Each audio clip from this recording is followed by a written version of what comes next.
So on average, RV thermostats last for about 10 to 15 years, but it's entirely possible for yours to go bad before that. If you need assistance troubleshooting your thermostat, then click on the link in the description to find troubleshooting decision trees.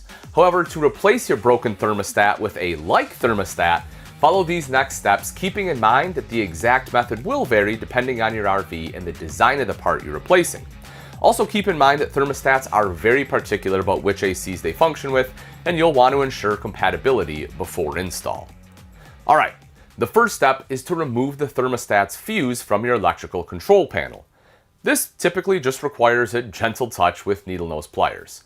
There shouldn't be any power to the thermostat when you're working on it.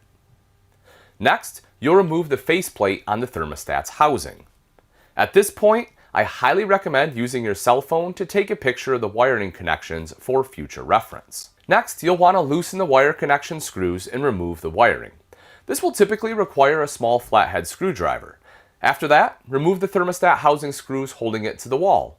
Then you'll simply take the housing off the wall and gently pull the wiring through the back of the housing.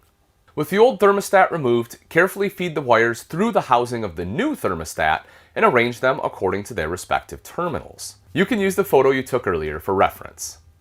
Connect each wire to the appropriate terminal and tighten the set screws. Gently pull each wire to ensure the set screws are properly tightened to prevent any movement. Now, reattach the thermostat housing to the wall and reinstall the faceplate. You'll then want to replace the thermostat's fuse in your RV's electrical panel and watch to ensure the thermostat display lights up. Then, turn it on, test it out, and enjoy the comfortable temps. For troubleshooting or frequently asked questions, check out the link in the description. And if you want to improve your AC efficiency to be even cooler this summer, then you're going to want to watch this next vid.